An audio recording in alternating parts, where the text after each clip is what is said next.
This is my review for Birds of Prey and the fantabulous emancipation of one Harley Quinn. Uh, the movie is directed by Kathy Yan. I think this is her first movie that she's ever directed. I think. The movie stars Rosie Perez as Renee Montoya. You know her from The Dead Don't Die, The Other Guys. She was in Lipstick Jungle. I think she was in Pineapple Express, it says as well. I love Rosie Perez. She's a great actress. They picked a good casting in this movie. Chris Messina as Victor Zsasz, which was really cool to see Victor Zsasz in this movie because he's a character that I don't think has been in the movies. I think they had like Easter eggs, but Victor Zsasz, the serial killer, and he's crazy, weird. Ewan McGregor, I love him. He did a great job in this movie as Black Mask. If you don't know that name, which you should know that name, that's Obi-Wan Kenobi, and he played Dan Torrance and Dr. Sleep as well. Mary Elizabeth Winstead, she's been in a lot of stuff lately. If you don't remember, she's from 10 Cloverfield Lane. She was in Gemini Man, and she did a great job in this movie as Huntress, Helena Bertinelli. And then Journey Smollett Bell, I think. I want to make sure I say that right. But you know her from Great Debaters. She was in True Blood. She was in Roll Bounce, Eve's Bayou. I think she was in Great Debaters, right? She had to be. I think so. But that's Jussie Smollett's sister. She's been around for just as long. She was in Temptation, I think, with Tyler Perry. Yeah. She's been in a lot of movies. She plays Dinah Lance, Black Canary. Ella Basco, I think Ella J. Basco's her name. She plays Cassandra Cain. As you know, Cassandra Cain in some incarnations becomes Batgirl. Ali Wong is in this movie as well. I was very happy to see her in this movie too.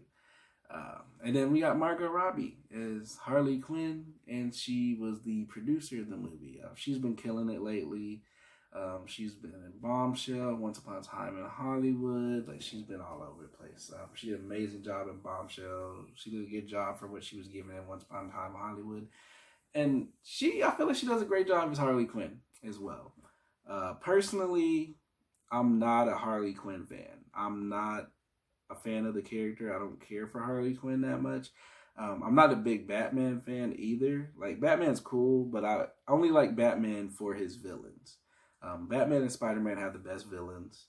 I actually like Spider-Man and his villains, but Batman, I don't really care for Batman. I like his villains. Like Mr. Freeze is my favorite.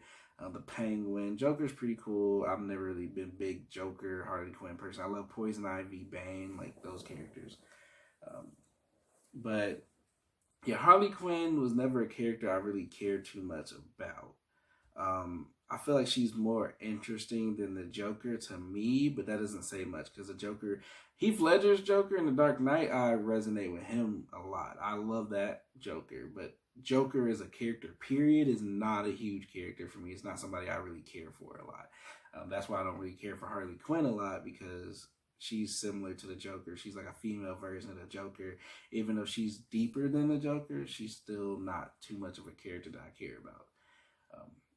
But I like Margot Robbie. I like all the other people in the movie, and Harley Quinn is interesting enough for me to see it. So I had to see it.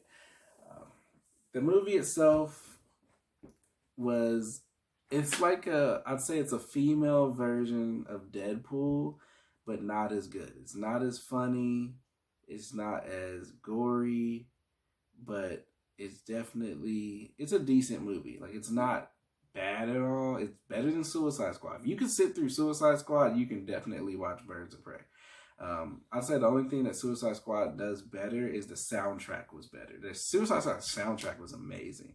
The soundtrack for this movie isn't bad at all, but it's not on levels of Suicide Squad. They got that right. That's the one thing they got right. They may have messed up the second half of the movie, but that soundtrack was good.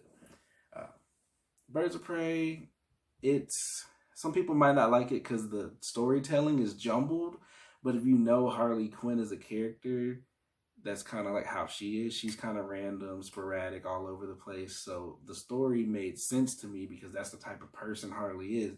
And with Harley being the narrator and breaking the fourth wall, the story would need to be told the way that Harley would tell the story. That's the way I kind of understood it. So that's why it made sense to me.